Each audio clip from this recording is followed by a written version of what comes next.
Hello everyone, welcome back to MV classes Labor Law and HRM. Today we will discuss about the wage theory and wage differences. You know, we already discussed wage concept and payment of wages method and today is the last conceptual topic and इसके बाद हम क्या पढ़ेंगे सारे wages के act पढ़ेंगे। तो अब आप इसको अच्छे से पढ़िएगा क्योंकि इसमें आप 4 to 6 मार्क्स आपके 100% गारंटेड है। अगर आपने ये टॉपिक क्लियर कर लिया तो आप 4 to 6 मार्क्स सिक्योर कर सकते हैं। एंड अब इसमें हम टेबल ऑफ कंटेंट क्या रहेगा, आज हम क्या कवर करने वाले हैं, सारी theory A to Z. Substance theory, आपको इनके नाम भी ये किसने दी है, मेन ये भी पढ़ना पड़ेगा। Wage fund theory, residual climate theory, marginal product theory, bargaining theory and surplus value theory. इसके अलावा हम आज एडवांस वेज थ्योरी भी कवर करेंगे क्योंकि हमारा टारगेट क्या है, JRF क्रैक करना। तो हमारा कोई भी टॉपिक छूटना नहीं चाहिए। उसके बाद हम 4 एडवांस थ्योरी पढ़ेंगे, देन वेज डिफरेंशियल का कंसेप्ट स्टडी करेंगे। चलिए स्टार्ट करते हैं कि ईयर बेस्ड कि कौन सबसे पहले आए, क्योंकि एक बार PYQ में इन्हें क्रोनोलॉजिकल ऑर्डर में भी पूछा गया है। तो अगर मैं बात करूं, सबसे पुरानी जो थ्योरी है हमारी वो वेज फंड थ्योरी है, लेकिन उसको मिल ने और एक्सटेंड किया था, देन 1848 में आई थी। देन उसके बाद हमारी जो सेकंड थ्योरी है वो कौन सी है, सब्सटेंस थ्योरी। देन उसके बाद हमारी थ्योरी है surplus theory, then residual claimant theory and उसके बाद हमारी bargaining theory and marginal product theory. तो आपको पता है सबसे लास्ट कौन सी थ्योरी है, आप ऐसे याद कर लीजिए कि सबसे लास्ट में हमारी मार्जिनल थ्योरी आ गई क्योंकि लास्ट यूनिट ऑफ लेबर है। तो आज इन्हें हम कंसेप्ट को डिटेल में स्टडी करने वाले हैं। Come to the substance theory, इसको क्या भी बोला जाता है, the iron law of wages. सबसे पहले ये किसने दी थी, ये आपको याद करना बहुत जरूरी है। ये किसने दी थी, हमारी डेविड रिकार्डो ने। इन्होंने इस कंसेप्ट को डेवलप किया, लेकिन बाद में जो आयरन लॉ ऑफ वेजेस जो टर्म था वो किसने कॉइन किया, लेसन ने। ठीक है, तो इनका क्या था, सर्वाइव एंड मल्टीप्लाई। इनका कहना था कि इसका कंसेप्ट था कि wage will always naturally stabilize to bare minimum level required for worker to survive and reproduce. मतलब उन्होंने बोला कि हमें वेज सिर्फ उतना ही देना चाहिए वर्कर को जिससे कि वो सिर्फ सर्वाइव कर दे। अगर आप ज्यादा दोगे तो वो क्या करेगा, फिर और ज्यादा बच्चे होंगे तो हमारे जो वर्कर होंगे उनकी क्वांटिटी ज्यादा होगी, देन वेजेस ऑटोमेटिकली लो हो जाएगा। तो इनका कंसेप्ट ये वाला था। तो लॉजिक क्या था इसके पीछे, इसके पीछे लॉजिक जो मैंने आपको बताया कि अगर आप वेज राइज करोगे, अब सब्सटेंस इन्होंने कहा बस सिर्फ जीने के लिए, सिर्फ बेयर मिनिमम लेवल रिक्वायरमेंट है उसको फुलफिल करने के लिए हमें वर्कर को वेज देना चाहिए। ठीक है, बस उतना ही देना चाहिए। तो इनका कंसेप्ट क्या था इसके पीछे, इनका कंसेप्ट था कि अगर आपकी वेजेस बढ़ेंगी, अगर आपने वेज बढ़ाई तो आगे सब्सटेंस लेवल से तो वर्कर क्या होगा, वो चिल्ड्रन करेंगे ज्यादा, चिल्ड्रन ज्यादा करेंगे तो हमारी जो लेबर सप्लाई है वो इंक्रीज होगी, देन कंपटीशन आएगा मार्केट में, फिर हमारे फिर से वेजेस हैं वो दोबारा से डाउन टू सब्सटेंस चले जाएंगे।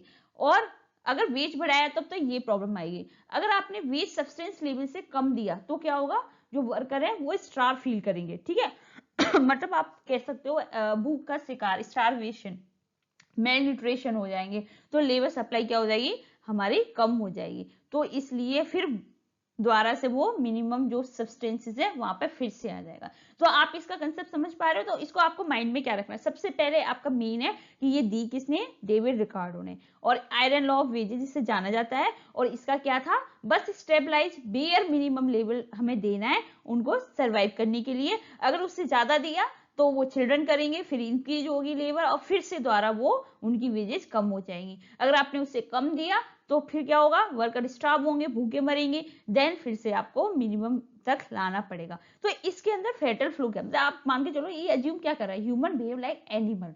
ठीक है, इसने क्या किया, ह्यूमन को एनिमल के साथ कंपेयर कर दिया। लेकिन आपको पता है कि इन्होंने क्या बोला कि higher income automatically means having more children, पर रियलिटी आज की क्या है आपको पता है, जितनी हाई इनकम होती है उतना स्टैंडर्ड ऑफ लिविंग हाई होता है, देन उतने ही हम बर्थ रेट एक्चुअली ड्रॉप होता है। आप जितने भी देखोगे जो एजुकेटेड लोग हैं जो हैं तो वो हमेशा इस बर्थ रेट को भी कंट्रोल करके रखते हैं। ठीक है, दो बस मैक्स टू मैक्स 2 चिल्ड्रन।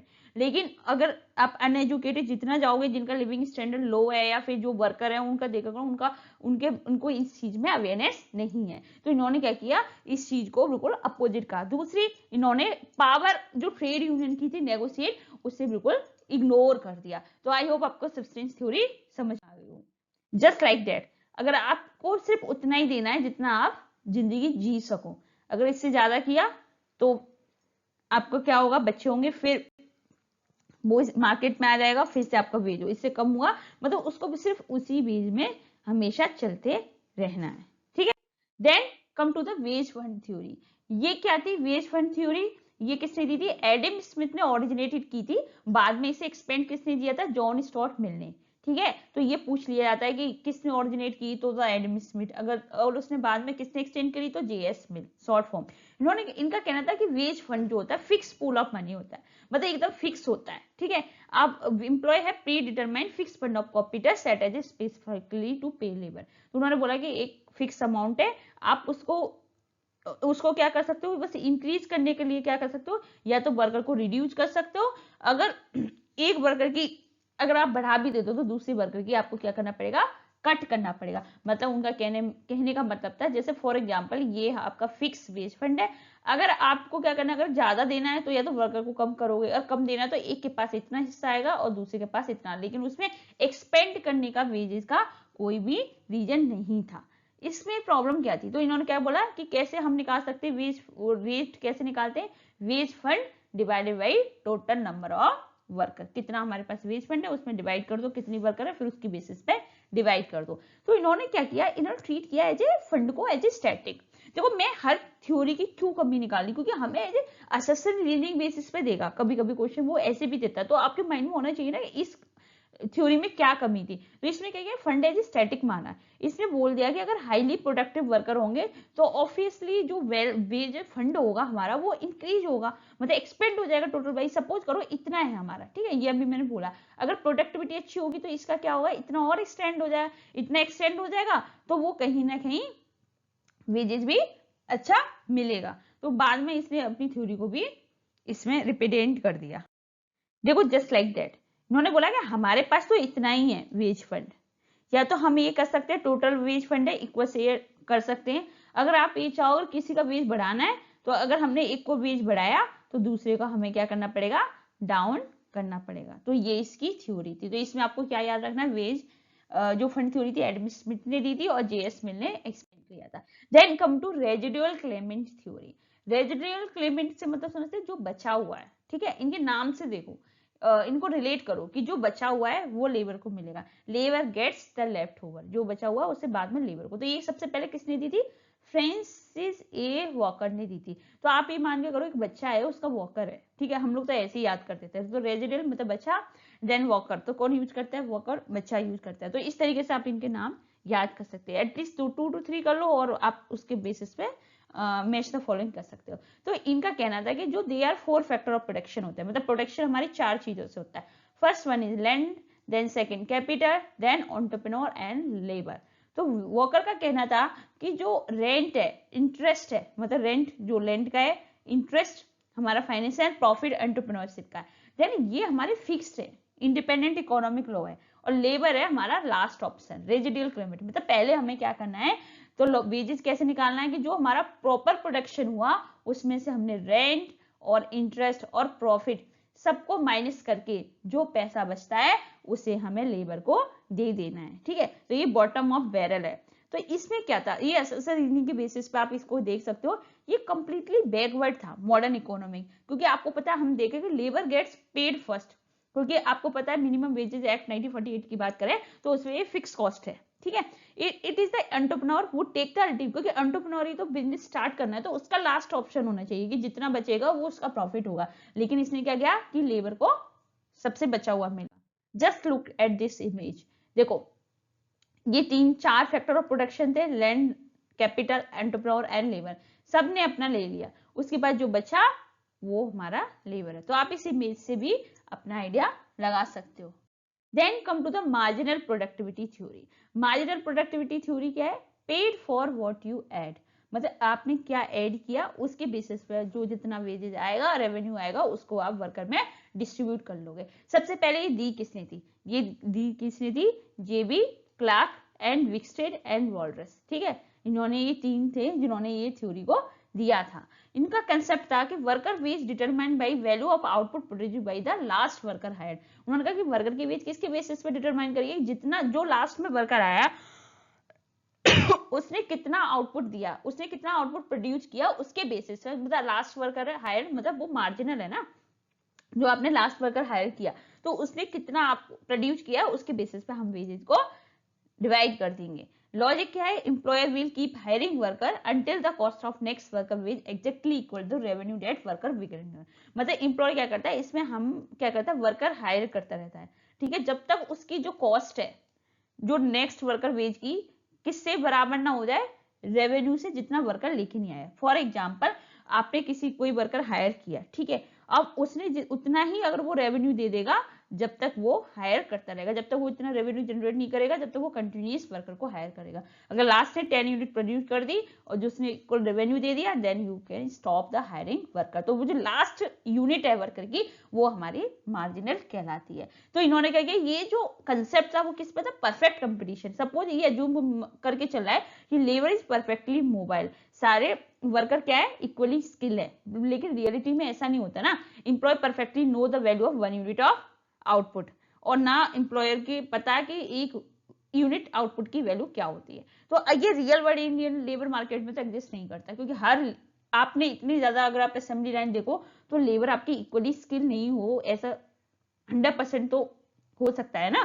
तो ये चीज हमारा मार्जिनल प्रोडक्टिविटी से है। देखो जस्ट लाइक दैट, इतने सारे आपने वर्कर हायर किए, जो वैल्यू ऑफ लास्ट यूनिट है, मतलब जो आपने लास्ट का जो वर्कर हायर किया उसकी जितनी वैल्यू, जितने उसने रेवेन्यू जनरेट किया, उसके बेसिस पे जो आउटपुट प्रोड्यूस किया उसको आप वेजेस में डिवाइड कर देते हो, उसको ही आप लेबर को वेज डिस्ट्रीब्यूट कर देते हो। Then come to the bargaining theory. Bargaining theory, अब हम आते हैं सरप्लस थ्योरी और bargaining theory. First one is the bargaining theory is the power and exploitation. Bargaining theory का मतलब था जो जॉन डेविडसन ने दिया था। तो इनका कहना था कि wage are not fixed by economic law. हमारे वेजेस क्या है, वो इकोनॉमिक लॉ के थ्रू आप फिक्स नहीं कर सकते हो। They are determined purely relative bargaining strength of trade union versus management. ये एक्चुअली मोस्ट एक्यूरेट रिफ्लेक्शन था मॉडर्न कलेक्टिव बार्गेनिंग का। मतलब यहाँ पे एक्चुअली ये हम लोग फॉलो करते हैं, मॉडर्न रियलिटी को लेके आए। उन्होंने बोला कि वेज आप इकोनॉमिक लॉ के बेसिस पे नहीं डिफाइन कर सकते कि आपके पास फंड है या आपके पास जो बचा हुआ है उसे ही दोगे, है ना, या आप marginal last unit of worker का दोगे। इनका कहना था कि किसमें सबसे ज्यादा पावर होगी, ट्रेड यूनियन या मैनेजमेंट में। लेकिन एक कंडीशन थी, मैनेजमेंट भी जो उसकी कैपेसिटी है पे की उससे ज्यादा नहीं दे सकता, अदरवाइज वो बैंकक्रप्ट हो जाएगा। और यूनियन भी कम से कम उसे मिनिमम वेजेस एक्ट के तहत उससे कम नहीं मिल सकता। ये इनकी कंडीशन थी, उसके बेसिस पे आप बार्गेनिंग थ्योरी में आ सकते हो। Just look at this image कि ट्रेड यूनियन जो ज्यादा आप अच्छे से बार्गेनिंग स्किल होगी, जिसकी अच्छे से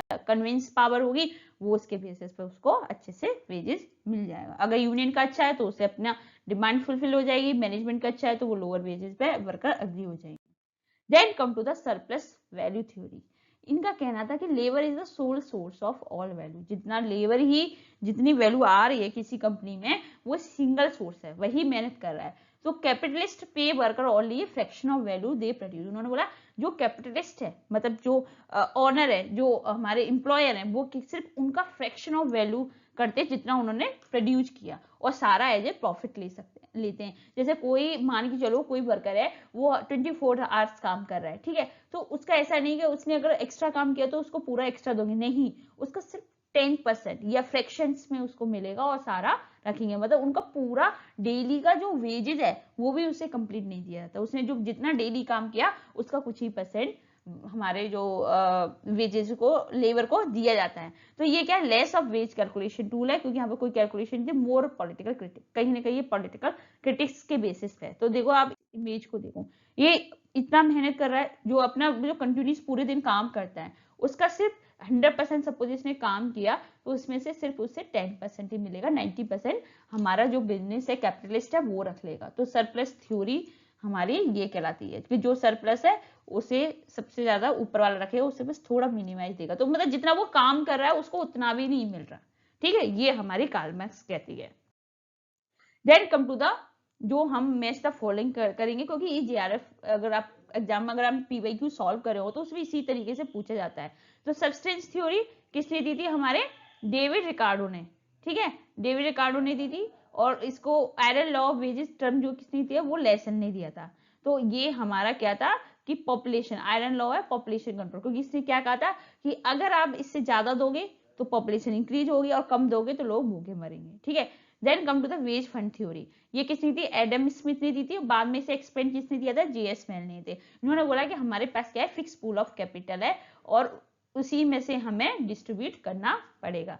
then come to the residual climate theory. Residual climate theory क्या कहती है, फ्रांस वॉकर ने दिया था। उन्होंने बोला कि जो हमारी लैंड, कैपिटल और एंटरप्रेन्योर और लेबर, ये 4 फैक्टर ऑफ प्रोडक्शन होते हैं। अगर सबसे लास्ट में जो बचा हुआ था, इंटरेस्ट, प्रॉफिट और प्रोडक्शन में से इन्हें माइनस करके जो बचेगा वो लेबर को मिलेगा, ठीक है।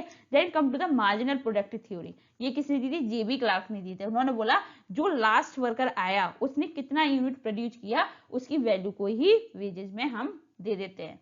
Then come to the bargaining theory. Bargaining theory क्या थी, हमारी जॉन डेविडसन ने दी थी। उन्होंने बोला यूनियन वर्सेस मैनेजमेंट पावर, अगर यूनियन के पास हाई पावर है तो हमारी वेजेस वो अपने डिमांड करके फुलफिल करवा सकते हैं। अगर मैनेजमेंट के पास ज्यादा अच्छी पावर है, कन्विंस पावर ज्यादा है, तो वे वेजेस कम देंगे। Then surplus value theory, Karl Marx ने क्या किया कि जितना वेज लेबर काम कर रहा है उसका भी उसे पूरा नहीं दिया जाना चाहिए, उसका कम से कम कुछ फ्रैक्शन ऑफ में दिया जाता है। मतलब इसमें क्या है, कैपिटलिस्ट एक्सप्लॉयटेशन, जो कैपिटल है वो एक्सप्लॉयटेशन कर रही है हमारे लेबर का, मतलब सरप्लस है, मतलब उसका एक्स्ट्रा जो वैल्यू है वो कैपिटल ही रखता है। Then come to the advanced wages theory. आपको पता है आप जेआरएफ की तैयारी करें तो आप कुछ भी चीज मिस नहीं कर सकते, तो हम पहले पढ़ेंगे डिस्काउंट मार्जिनल प्रोडक्ट थ्योरी। अब आप मार्जिनल प्रोडक्ट थ्योरी से कंफ्यूज मत होइएगा, ठीक है। Then come to the human capital theory, then हमारा efficiency wage theory, then just wage theory. Come to the discounted marginal product theory. देखो हम इसे ऐसे समझते हैं कि एक प्रोडक्शन हाउस है, ठीक है, उसमें जो वर्कर है वो आज जो प्रोड्यूस कर रहे हैं उसकी तुरंत तो आपको उसका पैसा, वो तुरंत तो आप बेच नहीं सकते और उसका पैसा मिल जाएगा, ठीक है। तो जो आपने सेल, जो आपने प्रोडक्शन किया वो हो सकता है, जैसे आप एक कार मैन्युफैक्चरिंग कंपनी में हो, ठीक है, आपने कार बनाई, हो सकता है वो वीकली में सोल्ड हो, मंथ में सोल्ड हो, लेकिन आपको तो आज ही पैसा चाहिए क्योंकि आपके पास इतना कैपेसिटी नहीं है, तो आपको तो वीकली या डे के बेसिस पे पैसा मिलेगा। तो यहाँ पे क्या करता है जो कैपिटलिस्ट है वो क्या कर देगा कि उसका जो इंटरेस्ट है प्रोडक्शन का, जो उसका वेजेस का इंटरेस्ट है, उसे डिडक्ट करके उसे वेजेस दे देगा। सपोज उसकी प्रोडक्टिविटी की वैल्यू मान के चलो उसकी 1000 वैल्यू है, ठीक है। अब उसने क्या किया, 1000 की जगह जो फ्यूचर में 1000 उसे कार का वैल्यू जो आने वाला था किसी एक वर्कर का, मैं पूरे मतलब उसका नहीं करी, सपोज करो उसमें 500 वर्कर हैं, ठीक है, तो एक वर्कर का 1000 आने वाला था, तो उसने क्या किया, उसे पहले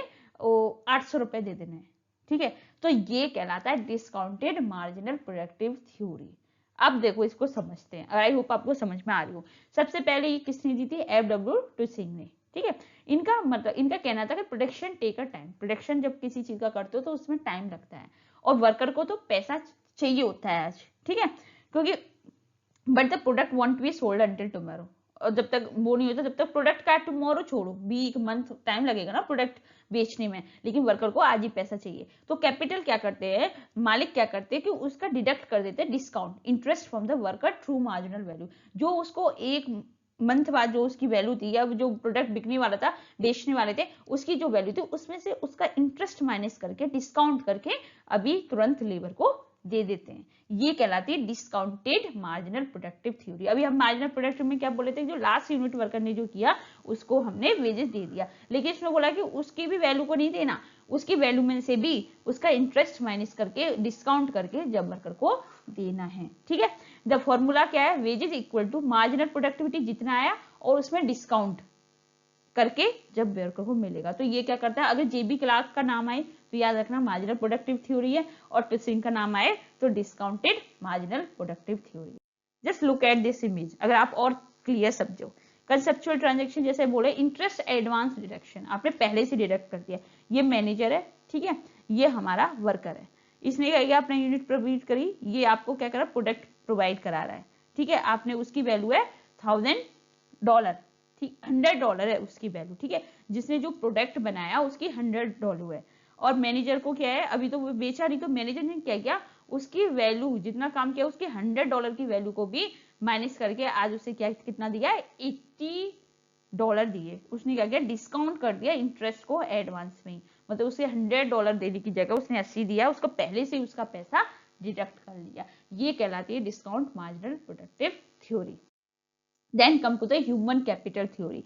ये ह्यूमन कैपिटल थ्योरी हमारी किसने दी थी, Theodore Schultz and Gary Becker's, Nobel prize winner है। इनका कंसेप्ट था जो एजुकेशन है, हमारी हेल्थ है, ट्रेनिंग है, ये एक्सपेंसेस नहीं है, ये क्या है, capital of investment in human है। जिसका हाई ह्यूमन कैपिटल रहेगा उसको हाई वेजेस मिलेगा। आपको पता है, जैसे मैं एक एग्जांपल लेती हूँ, जैसे इसने भी एक एग्जांपल दिया कि जैसे न्यूरो सर्जन है, ठीक है, तो यही थ्योरी है जो हमारे वेज डिफरेंशियल को जस्टिफाइड करती है। मतलब neuro surgeon earn more than clerk, क्यों अर्न कर रहा है, क्योंकि सर्जन ने क्या किया, उसने अपने 10 ईयर्स दिए, इन्वेस्ट किया है ह्यूमन कैपिटल में, क्योंकि उसने क्या किया, अपनी स्टडी में, अपने एक्सपीरियंस में, अपने प्रैक्टिकल में, अपनी पढ़ाई में। सर्जन है massive human capital investment required to higher return और इन्वेस्टमेंट, मतलब जिसका हाई ह्यूमन कैपिटल है, मतलब उसके पास हाई नॉलेज है, एक्सपीरियंस है, हेल्थ और ट्रेनिंग है, तो उसके बेसिस पे उसको रिटर्न ऑन इन्वेस्टमेंट मिलेगा, ठीक है। और जो क्लर्क है उसने अपना कम दिया तो उसके बेसिस पे उसको मिलेगा। तो ह्यूमन कैपिटल थ्योरी का तो यही है कि आप जितना हाई होगा, जितना आपने अपना स्पेंड किया, अगर सपोज करो आपने मैं एक एग्जांपल को, एक स्वीपर है और एक न्यूरो सर्जन है, ठीक है, और उसने, अगर आप उसको ह्यूमन कैपिटल देखोगे, उसके वेजेस में डिफरेंस नहीं करोगे तो वो कैसे करेगा, तो वो क्यों, अपने उसने 10 ईयर और अपनी स्टडी लगाया, ठीक है। तो ये कहती है ह्यूमन कैपिटल, जिसका अच्छा कैपिटल है, जिसको अच्छी नॉलेज है, जिसको अच्छा एक्सपीरियंस है, जिसको अच्छा ट्रेनिंग है, जिसका मेंटल स्किल नॉलेज अच्छा है, तो उसके बेसिस से उसका वेजेस मिलेगा। Then come to the efficiency wage theory. ये किसने दी थी, अल्फ्रेड मार्सन ने दी थी, और लेटर मॉडर्नाइज किसने की थी, जोसेफ स्टिग एंड जॉर्ज अक्लेफ, ठीक है। ये ने कहा क्या कि हमें क्या करना है कि paying worker above the market rate. उन्होंने बोला कि जो मार्केट में रेट चल रहा है, सपोज अभी 18,000 चल रहा है, 15,000 चल रहा है, तो हमें अपने वर्कर को कितना देना चाहिए, 20,000 देना चाहिए। क्योंकि आपको पता है कि अगर आपने अच्छा रेट दिया तो ऑटोमेटिकली जो वर्कर है ना, उनकी प्रोडक्टिविटी इंक्रीज होगी, उनकी हेल्थ इंप्रूव रहेगी, तो इससे क्या होगा, और आपकी ऑर्गेनाइजेशन को लोग छोड़ के नहीं जाएगा। इसने क्या किया, कंप्लीटली फ्लिप कर दिया ट्रेडिशनल लॉजिक को। पहले वो लोग क्या करते थे, अगर प्रोडक्टिविटी बढ़ी तो हम पैसा ज्यादा देंगे, ठीक है, लेकिन क्लासिकल थ्योरी यही तो कहती है, you get paid more because you produce more, आप ज्यादा प्रोड्यूस करें इसलिए हम आपको ज्यादा पैसा दे रहे हैं। लेकिन इफिशिएंसी बेस्ड थ्योरी ने कहा कि आपको हम, आप ज्यादा, मतलब अगर आप ज्यादा प्रोड्यूस करोगे क्योंकि आपको ज्यादा पैसा मिल रहा है, हम, क्योंकि हमने क्या किया, उन्हें पहले ही ज्यादा वेजेस दे दिए, जिससे कि वो क्या करेंगे, ज्यादा प्रोडक्टिविटी हाई होगी। तो ये थी हमारी इफिशिएंसी, मतलब इफिशिएंसी के बेसिस पे हमें उनको पहले वेजेस अच्छे दो, जिससे कि वो अच्छे से काम करें, ये कहना चाहती है, ठीक है। Then come to the just wage theory. Just wage theory क्या है, जो सेंट थॉमस एक्विंस ने दी थी, ये मेडिवल फिलोसफी के बेसिस पे। इनका क्या बोला था कि ऐसा नहीं है मार्केटेड फोर्स इनके बेसिस पे नहीं होना चाहिए, बट आपको कहीं ना कहीं आपकी मोरल एंड एथिकल थ्योरी है। उन्होंने बोला कि कम से कम इतना फेयर मिलना चाहिए वर्कर को कि वो अपनी फैमिली को सपोर्ट कर सके अकॉर्डिंग टू सोशल स्टैंडिंग। इनका ये कहना था कि इतना तो आप जस्ट वेज थ्योरी में इतना तो फेयर दो जैसे कि वो अपनी फैमिली को कर सको। ये क्या मोरल एथिकल स्टोरी थी, ना कि कोई मतलब एथिकल थ्योरी में, ना कि कोई मार्केट में क्या चल रहा है उससे कोई लेना देना नहीं था। ये pure historical match the following trap है। कभी वो पूछे सेंट थॉमस एक्विस ने कहीं आ जाए तो आप कंफ्यूज मत होइएगा, आप जस्ट वेज थ्योरी लगा दीजिएगा। Then come to the next topic, wage differential micro versus macro. देखो वेज डिफरेंशियल का मतलब क्या होता है, मैं आपको इजी सी लैंग्वेज में पढ़ाऊंगी, आप ना हर पर्टिकुलर पर्सन को अलग अलग वेज दो, ये कहलाता है वेज डिफरेंशियल। जैसे फॉर एग्जांपल एक्यूपेशन के बेसिस पे आप अलग अलग वेज करो, जैसे आपने देखा इंडिविजुअल स्किल एंड ट्रेनिंग के डिफरेंसेस के बेसिस पे, जैसे किसी का बहुत अच्छा ह्यूमन कैपिटल हाई है तो आप क्या करो, हाई वैल्यू दे रहे हो, ठीक है। देन जो स्वीपर है उसको आपने क्या किया, कम पैसा दिया, तो कहीं ना कहीं आप वेज डिफरेंसेस दे रहे हो ना। ऐसे हम रीजनल लेवल पे, कॉस्ट ऑफ लिविंग के बेसिस पे डिटेल में स्टडी करेंगे। कंसेप्ट ऑफ वेज डिफरेंस क्या होता है, difference in wage rate between the different group of worker, occupation, industry and geographical area. क्या कहलाता है, जो आपके ग्रुप ऑफ वर्कर के बीच में आप अलग रेट दे रहे हो, या ऑक्यूपेशन के बीच में, इंडस्ट्री के बीच में, जियोग्राफिकल के बीच में, ये हमारा डिफरेंशियल कहलाता है। इफ अगर एग्जांपल दिया, if a clerk and neuro surgeon है, were paid the exact same wage. अभी मैंने आपको बताया ना ह्यूमन कैपिटल थ्योरी में, तो उन्होंने बोला अगर आप दोनों को एक जैसा सेम वेजेस करोगे तो कोई 10 साल क्यों लगाएगा सर्जन बनने के लिए। तो डिफरेंशियल प्रोवाइड क्या कर सकता है, फाइनेंशियल इंसेंटिव देता है लेबर मोबिलिटी एंड स्किल को डेवलपमेंट के लिए। Then come to the micro differential, मतलब जब हम सेम एरिया में डिफरेंशिएट करते हैं तब हम उसे क्या बोलते हैं, माइक्रो डिफरेंशियल। तो अगर माइक्रो के अंदर दो आते हैं same area, with in same area में दो आएंगे, पहला आएगा ऑक्यूपेशन डिफरेंशियल, देन सेकंड आएगा पर्सनल डिफरेंशियल। जब आप सेम इंडस्ट्री के अंदर करते हो, ठीक है, डिफरेंस इन पे for different job in one industry, ठीक है, for example chief engineer versus floor sweeper, ठीक है, इनके बेसिस पे ई की उसमें आप अलग अलग ऑक्यूपेशन के बेसिस पे उनको वेजेस प्रोवाइड करा रहे हो। कॉज क्या है, डिफरेंस इन स्किल, क्योंकि उनमें क्या है स्किल अलग है। देखो फ्लोर स्वीपर को तो इतना स्किल की जरूरत नहीं है, इंजीनियर ने बहुत स्टडी किया है, ट्रेनिंग लगी है, उसका मेंटल बहुत हाई है, लेवल बहुत हाई किया है और डिग्री ऑफ रिस्पॉन्सिबिलिटी है, ठीक है। लेकिन जो HR टूल है डिफरेंशियल सिस्टमेटिकली स्टेप है justify using the job evaluation, तो ये कहीं ना कहीं क्या करता है, जॉब इवैल्यूएशन के बेसिस पे वो डिफरेंशिएट निकालता है कि उसकी जॉब की कितनी वर्थ है, उसके बेसिस पे वो हम वेजेस डिवाइड करते हैं, ठीक है। Then come to the personal in differentiation. Personal differential क्या होगा, इंडिविजुअल के बेसिस पे। सपोज करो आपने देखा होगा एक यूनिवर्सिटी में दो पीपल हैं holding exact same job title, assistant professor same company में, but they earn the different amount. Reason difference in seniority, कोई सीनियर है वो पढ़ा तो सेम ही सब्जेक्ट रहे हैं ना, लेकिन उनको अच्छा मिल रहा है या मेरिट के बेसिस पे या प्रोडक्टिविटी के बेसिस पे या एक्सपीरियंस के बेसिस पे। तो इसमें हम कैसे निकालते हैं, परफॉर्मेंस अप्रेजल के बेसिस पे या इंसेंटिव स्कीम के बेसिस पे हम डिफरेंशियल वेजेस कैलकुलेट करते हैं। Then come to the macro differentiation, जब हम विद इन कंपनी की बात नहीं कर रहे, हम अक्रॉस द मार्केट की बात कर रहे हैं। जब जैसे आप आ जाओ रीजनल डिफरेंशिएशन कंसेप्ट, जैसे हम एग्जांपल लेते हैं कि जो बेंगलोर में और जो नोएडा में उनका अलग वेज डिफरेंसेस होगा just because of the cost of living is high, okay. तो अगर कंसेप्ट है, अगर जियोग्राफिकल मतलब अगर हम देखेंगे जगह की बेसिस पे कि आप कहाँ जॉब कर रहे हो, उसके बेसिस पे आपका वेजेस डिसाइड होता है। एक जैसे इसने एग्जांपल दिया है, software developer in Bangalore earn more than a software developer doing exact same work in tyre 3 city, मतलब वो सेम वर्क। या फिर एक एग्जांपल ले सकते हो, अगर मैं एक बात करूँ, आप नोएडा में वर्क कर रहे हो या किसी रूरल एरिया में कर रहे हो, तो नोएडा वाला ज्यादा अर्न करेगा देन द रूरल एरिया, क्योंकि वहां पर क्या है, रीजन क्या है कि difference in the local cost of living, local labour supply, geographical disadvantage, higher pay required to work in remote harsh condition like offshore oil rigs, ठीक है। और ये भी होता है कि कहीं ना कहीं जियोग्राफिकल डिसएडवांटेज, जैसे आपने देखा कोई कश्मीर में किसी को पोस्टिंग है या फिर आपने ऐसी हार्श कंडीशन में काम कर रहे हो, तो वहां पर भी आपको वेजेस हाई मिलेगा, ठीक है। Then come to the interfirm differential. Interfirm differential क्या होता है, company A pay its fitter 20,000 per month, while company B across the street pay its the fitter 25,000 per month। मतलब इंटरफर्म मतलब दो कंपनी, ठीक है।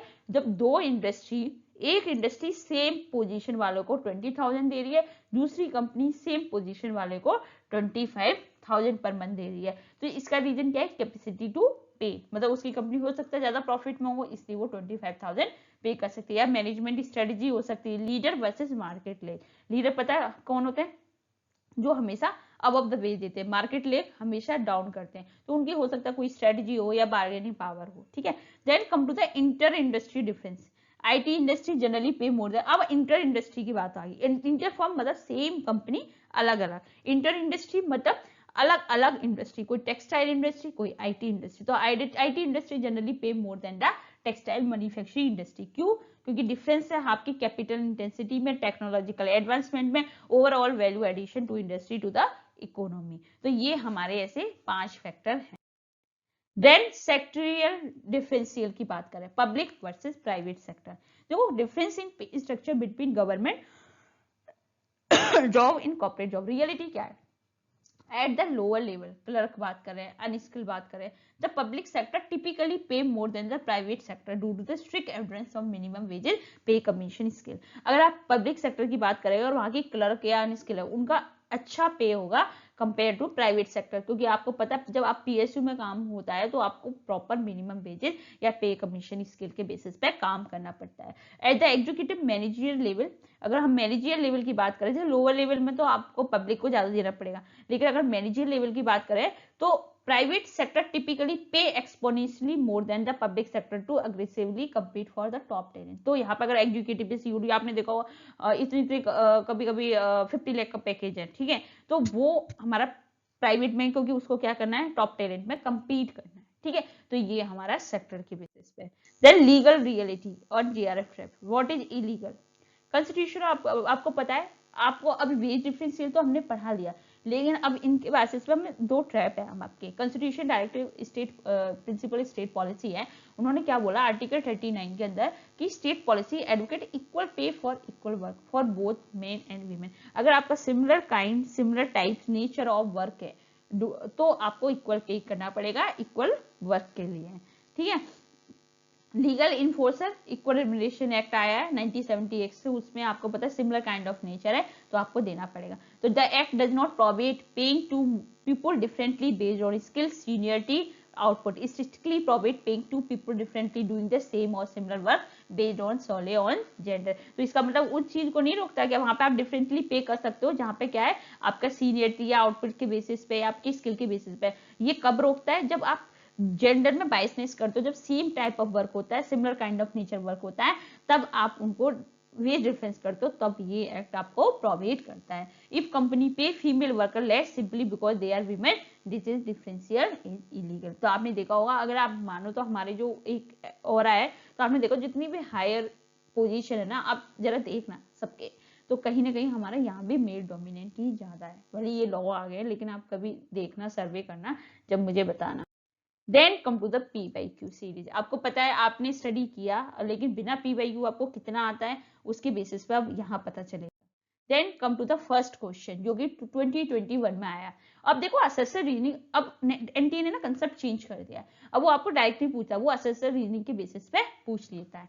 उन्होंने बोला the substance theory of wages offer refer to as the iron law of wages. Yes, correct है, आपको पता है ये यही है। Then it assumed that any increase in wage above the substance will automatically lead to decrease in labor population. No, उन्होंने ये बोला था अगर आप वेजेस को इंक्रीज करोगे तो ऑटोमेटिकली हमारी इंक्रीज हो जाएगी लेबर पॉपुलेशन, ना कि डिक्रीज हो जाएगी। तो देखो, अगर आपका कंसेप्ट क्लियर है ना, आप असेसिव रीजनिंग इजीली कर सकते हो। तो यू कैन से कि आपका ए तो ट्रू है, लेकिन आर आपका फॉल्स है। ओके, तो देखो more children not a decrease, तो कंसेप्ट क्लियर होना चाहिए। Then come to the question number 2. Which classical economics originally explained the wage fund theory but later publicly repudiated, realizing that highly productive labor expand the total pool of wealth? किसने classical originate की, originally expand?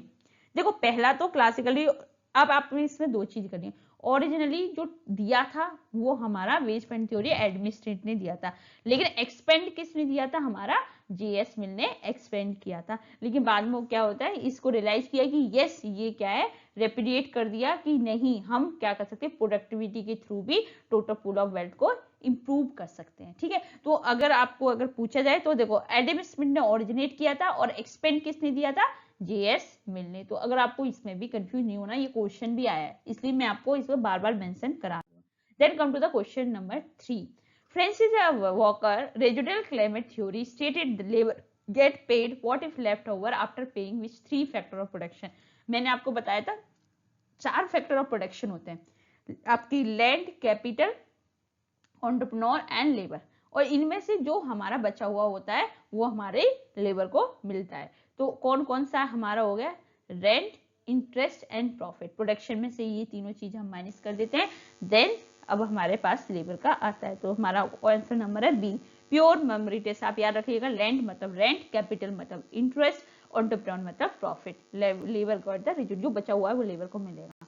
ठीक है, तो देखो इस तरीके से question आते हैं। Question number 4, which of the following wages theories heavily criticized for relying unrealistic economic assumption, the perfect competition, perfect labor mobility? आपको पता है सरप्लस वैल्यू थ्योरी तो है नहीं, ठीक है, क्योंकि उसमें क्या था, कार्ल मार्क्स ने दी थी। इस तरीके से आप याद कर सकते हो। Residual climate theory Francis walker ने, जो अभी पढ़ी हमने, जो बचा हुआ थ्योरी है। Wage fund theory Adam Smith ने जो बोला कि फिक्स पूल अप है। मार्जिनल प्रोडक्टिविटी थ्योरी की उनका कहना था कि जो लास्ट यूनिट ऑफ वर्कर है उसने जितना प्रोड्यूस किया उसके जितना रेवेन्यू देगा उसके बेसिस पे हम वेजेस देंगे। तो इन्होंने के मार्जिनल प्रोडक्टिव थ्योरी थी, जो हमारी किसने दी थी? जेपी क्लर्क ने दी था। उन्होंने बोला कि एम्प्लॉय परफेक्ट है और जो वैल्यू होगी लास्ट यूनिट उसके बेसिस पे मिलेगा। Then come to the question number 5. According to John Davidson bargaining theory, wage are determined not by fundamental economic law but by, ठीक है, तो जॉन डेविडसन ने क्या दी थी, आपको क्या पता है, जॉन डेविडसन ने बार्गेनिंग थ्योरी दी थी किस किस के बेसिस में, ट्रेड यूनियन वर्सेस मैनेजमेंट। तो देखो left over revenue after paying the rent, ये रेजिडुअल क्लाइमेट थ्योरी थी, value of marginal output produce. अगर आपको इनके भी कंसेप्ट है तब भी आप इन सबको देख के एक जो बचा हुआ है तब भी लगा सकते हो। तो कुछ तो ये मार्जिनल प्रोडक्टिविटी थ्योरी है, minimum cost required to survive, ये हमारी सब्सटेंस थ्योरी है। तो आपका आंसर है relative strength of trade union versus management, ठीक है। तो अगर जिसके पास ज्यादा है पावर है, ये आज की डेट में मॉडर्न थ्योरी को दर्शाता है। Then come to the question number 6, match the wage theory with the propounder, किसने कौन सी दी थी। देखो अगर मैं बात करूं सब्सटेंस थ्योरी, तो सब्सटेंस थ्योरी आपकी किसने दी थी, कहाँ जाओगे आप, सब्सटेंस थ्योरी दी है आपकी डेविड रिकार्डो ने, ठीक है। सब्सटेंस थ्योरी डेविड रिकार्डो ने दी थी, मतलब 1 का डी, तो 1 का डी 2 जगह है, चलो छोड़ो। रेजिडुअल क्लाइमेट किसने दी थी, जो बचा हुआ मैंने बोला थर्ड का सी, 1 का डी थर्ड का सी, तो आपका आंसर ये थर्ड का सी, 1 का डी थर्ड का सेकंड का सी, सॉरी 1 का डी सेकंड का सी, ये होगा। देन थर्ड कौन सा, बार्गेनिंग थ्योरी, बार्गेनिंग थ्योरी किसने दी थी, हमारी जॉन डेविडसन ने, थर्ड का बी, ठीक है। एंड फोर्थ का ए, फोर्थ मार्जिनल प्रोडक्टिविटी किसने दी थी, हमारी जेबी क्लार्क ने। तो योर आंसर इज ए, ठीक है। कि देख इस तरीके से आप जा सकते हो, लिंक वॉकर टू रेजिडेंट, डेविडेंस to Marx, Clark to marginal. Then come to the question number 7, arrange the following economic wage theory in chronological order. मैंने आपको बोला था कभी कभी ये पूछ लिया था, अभी पूछा 2022 के रिसेंट में कि सबसे पुरानी थ्योरी को करो। तो मैंने आपको एक आइडिया दिया था कि सबसे जो लास्ट में आई थी वो कौन सी आई थी, मार्जिनल प्रोडक्टिविटी थ्योरी, ठीक है। तो सबसे लास्ट में अब हमारे आपके कौन से 2 ऑप्शन, ये तो आपका कट गया, ठीक है, बी कट गया, सी कट गया। अब आपको ये देखना है थर्ड या सेकंड, मतलब वेज फंड थ्योरी आई है या सब्सटेंस थ्योरी आई है। तो मैंने आपको बताया था कि सबसे पुरानी जो थ्योरी थी वो वेज फंड थ्योरी थी, लेकिन उसको फिर एक्सपेंड किसने दिया था, हमारे जेएसमेल ने उसे बाद में किया था। तो अगर आपकी बात करें तो सबसे पुरानी थ्योरी कौन सी है, वेज फंड थ्योरी है। तो योर आंसर ऐसे मतलब आप लगा सकते हो ना कि सबसे पुराना वेज फंड, क्योंकि फिक्स पूल अप आई है। देन आपकी सब्सटेंस थ्योरी आई 1817 में, देन रेजिडुअल क्लाइमेट थ्योरी आई, देन मार्जिनल प्रोडक्टिविटी थ्योरी आई। तो मतलब अगर आपको फर्स्ट एंड लास्ट याद भी कर लो तब भी आपका आंसर हो जाएगा। तो योर आंसर इज 1। तो देखो इस तरीके से पढ़ सकते हो। Then come to the question number 8, which human resource mechanism is fundamentally used by management to establish the justify occupational wage differentiation within the organisation. उन्होंने बोला कि कौन सी ऐसी ह्यूमन रिसोर्स मैकेनिज्म के बेसिस पे तुम जस्टिफाई कर सकते हो कि ऑक्यूपेशनल वेज डिफरेंशिएशन है ऑर्गेनाइजेशन के अंदर। तो किसके बेसिस पे, जॉब इवोल्यूशन, अगर जिसकी जॉब वर्थ हाई है उसको आप हाई वेजेस दोगे, जिसकी जॉब की वैल्यू कम है उसको आप लोअर वेजेस दोगे। तो जॉब इवोल्यूशन के बेसिस पे आप जस्टिफाई कर सकते हो। तो performance appraisal justify personal difference same job, job evolution justify occupational, ठीक है। तो मैंने आपको बताया कि परफॉर्मेंस अप्रेजल तो वो दिखाई देगा ना कि पर्सनल डिफरेंशिएशन के बेसिस पे, जैसे एक ही पोजीशन पे 2 लोग काम कर रहे हैं तब आप परफॉर्मेंस अप्रेजल टूल के थ्रू कर सकते हो। जॉब इवोल्यूशन का मतलब है कि एक कंपनी में अलग अलग लेवल पे काम कर रहे हैं उनके बेसिस पे, ठीक है। तो इस तरीके से आप आंसर को लगा सकते हो। Then come to the question number 9. When a company in remote offshore oil rig pay its engineer significantly more than engineer doing the exact same job in standard city office. This is the example of, किसका example है, suppose करो एक company क्या है offshore oil rig पे में काम कर रही है, उसको ज्यादा मिला है than exact same job standard city office में काम कर रही है। तो ये जो होगा वो हमारा कौन सा होगा, ये होगा हमारा रीजनल डिफरेंशिएशन के बेसिस पे, मतलब योर आंसर मतलब लोकेशन के बेसिस पे। अगर कोई इतनी हजार्डस कंडीशन में काम कर रहा है तो उसको ज्यादा मिलेगा, या कोई कॉस्ट ऑफ लिविंग जहाँ हाई है तो वहां ज्यादा मिलेगा, जो लोकल में काम कर रहा है तो वहां पे कम मिलेगा। तो योर आंसर शुड बी, आप कंफ्यूज मत होना। इंटरफर्म, इंटरफर्म का मतलब होता है जब 2 कंपनी सेम लेवल को अलग अलग पे करती है तो वो कहलाता है, लेकिन आप अलग अलग लोकेशन का बात हो रहा है तो आपका रीजनल डिफरेंशियल आएगा। ये भी हमारा 2021 में आया हुआ है। Then come to the question number 10, under the equal remuneration act paying a male senior more than a female junior engineer is strictly prohibited, ठीक है। The act mandate equal pay but allow differential based on seniority and skill. देखो यहाँ पे इसने एक गलती करी, इन्होंने क्या बोला, paying male senior engineer, senior ठीक है उसको ज्यादा दे रहा है फीमेल जूनियर, तो यहाँ पे तो इसका वो कम हो गया ना, एक्सपीरियंस कम हो गया ना, तो ये स्ट्रिक्टली प्रोबेट नहीं है। जब आप सेम सीनियर इंजीनियर होते, सेम पेपर काम करते, तब आपको सेम देना पड़ता है, लेकिन यहाँ पे क्या है, अलग हो गया। तो ये क्या करता है, और दूसरा है कि act mandate equal pay but allow differential, yes allow करता है वो डिफरेंशियल बेस्ड ऑन सीनियरिटी और स्किल। तो मतलब ए आपका रॉन्ग है लेकिन आर आपका करेक्ट है। तो you can say A is false but R is the true. तो योर आंसर इज डी, मतलब डिफरेंशियल सीनियरिटी स्किल लीगल है पर एक्ट ओनली प्रोवाइड करता है based on solely on gender, same time same skill और nature of work है, तब आपको पे करना है। Then come to the question number 11, which economics, अभी एडवांस स्टेप के बेसिस पे, which economics modified the marginal productivity theory by arguing that employer deduct the interest advance और discount from the worker marginal value because production take time. अभी मैंने आपको बताया था कि एडवांस थ्योरी है जो कि हमारे किसने दी थी, देखो जेबी क्लार्क ने प्योर मार्जिनल प्रोडक्टिविटी थ्योरी दी थी, लेकिन एफ.डब्ल्यू. टेसिंग ने दी है। देखो अगर आपको नहीं आती है तो आप ऐसे याद कर सकते हो, मार्जिनल प्रोडक्टिविटी इसने दी थी, कार्ल मार्क्स ने सरप्लस थ्योरी दी थी, फ्रांसिस बर्गर ने रेजिडल क्लाइमेट थ्योरी दी थी, तो बचा कौन, एफ.डब्ल्यू. टेसिंग बोला था। उन्होंने क्या बोला था कि एम्प्लॉय क्या करते हैं, पहले से इंटरेस्ट को एडवांस में डिडक्ट कर लेते हैं जो उसकी प्रोडक्शन की वैल्यू होती है, क्योंकि प्रोडक्शन में टाइम लगता है और वर्कर को आज पैसा चाहिए। ठीक है, देन देखो इसी की तरह, then come to the question number 12, which wage theory state that pay worker above the market clearing rate actually reduce the total labor cost by increasing moral and reducing turnover। तो उन्होंने बोला हमें क्या करना है कि वर्कर को ज्यादा पे करना है। कौन सी थ्योरी ने बोला, तो आपको पता है कौन सी थ्योरी ने दिया, इफिशिएंसी वेज थ्योरी ने बोला था। उन्होंने बोला अगर आप वर्कर को ज्यादा दोगे तो ऑटोमेटिकली वो प्रोडक्टिविटी हाई करेंगे, उनका हेल्थ अच्छा रहेगा और वो टर्नओवर वो वहां से छोड़ के आपके ऑर्गेनाइजेशन को नहीं जाएंगे। तो your answer is the efficiency wage theory. इसने जो क्लासिकल लॉजिक था ना कि अगर आप प्रोडक्टिविटी ज्यादा करोगे तो हम आपको ज्यादा वेजेस देंगे, तो इन्होंने बोला अगर आप ज्यादा वेजेस दोगे तो ऑटोमेटिकली हमारी प्रोडक्टिविटी हाई हो जाएगी वर्कर की। Then come to the question number 13.